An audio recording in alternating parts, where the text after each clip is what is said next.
Hello, today I'm looking at Majjhima number 109, the Mahapunnama Sutta, and that's translated as the Greater Discourse on the Full Moon Night. And it's quite an interesting exposition on the aggregates and the self. So the location is Savatthi in the Eastern Park. Persons mentioned are Buddha, or the Blessed One, and a collection of an assembly of bhikkhus or monks. And the time given for this is Upasata day, or the full moon night. And it starts with at an assembly of monks and Buddha.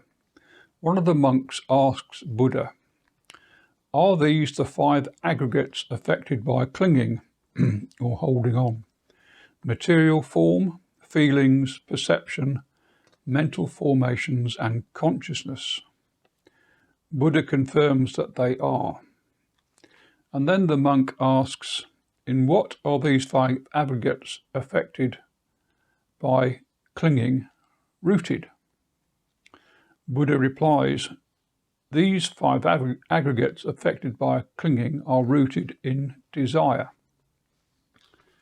The monk then asks, "Is that form of clinging the same as these 5 aggregates affected by clinging, or is this clinging something different from the 5 aggregates affected by clinging?"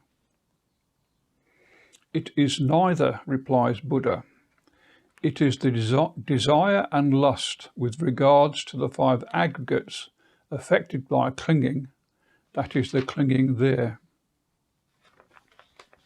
But, the monk asks, can there be diversity in the desire and lust regarding the 5 aggregates affected by clinging? "There can be," the Blessed One said. "A monk may think as follows: may my aggregates, material forms, feelings, perception, mental formations, consciousness, be like this in the future. Thus there is diversity in the desire and lust regarding the 5 aggregates affected by clinging."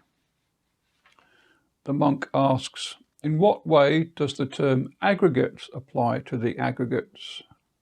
Buddha replies, for each of the 5 aggregates, whether in the past, future or present, internal or external, gross or subtle, inferior or superior, near or far, that is its aggregate.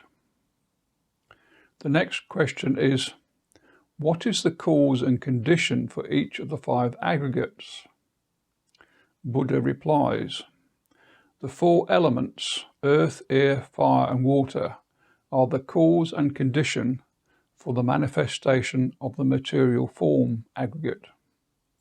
Contact is the cause and condition for the manifestation of the feeling aggregate, for the perception aggregate, for the material formation aggregate.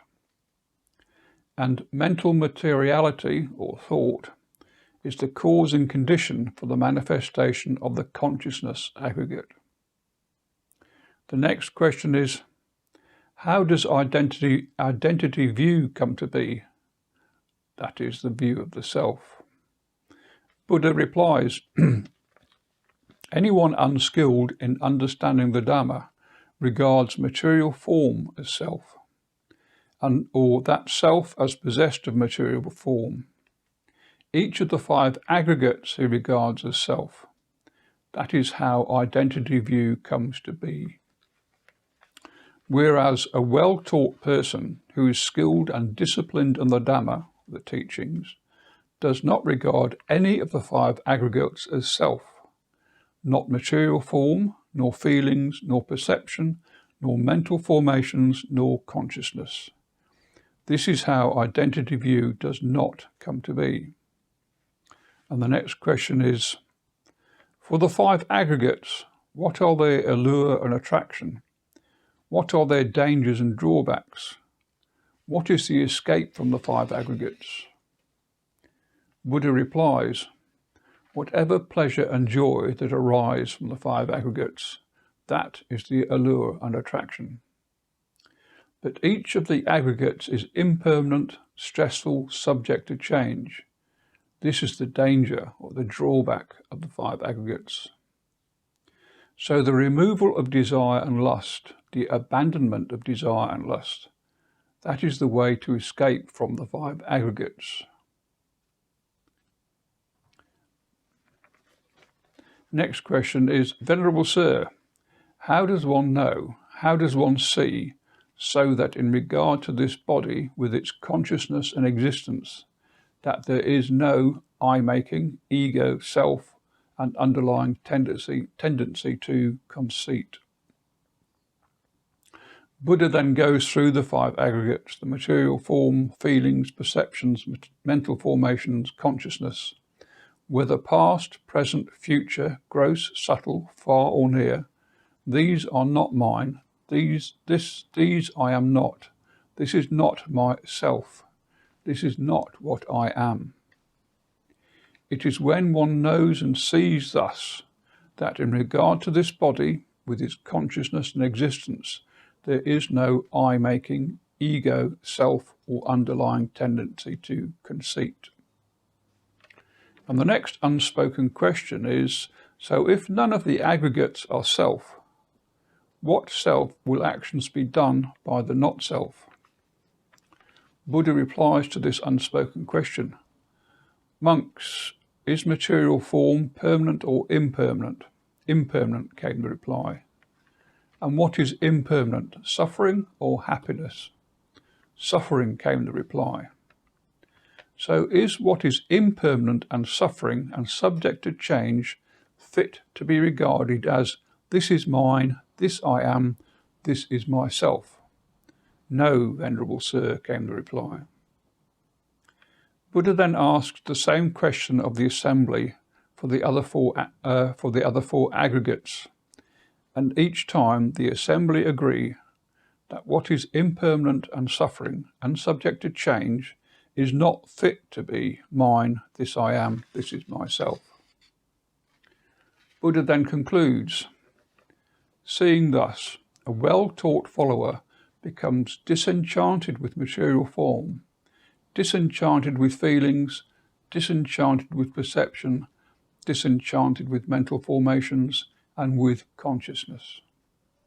And being disenchanted with the 5 aggregates, he becomes dispassionate. And with dispassion, he is released, liberated.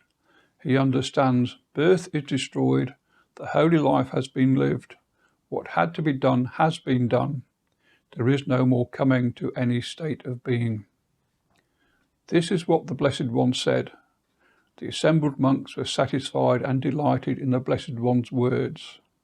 And whilst being spoken, through not clinging, the minds of 60 monks were liberated from the taints. And that's the end of Majjhima number 109, the Mahapunnama Sutta. Thanks for watching.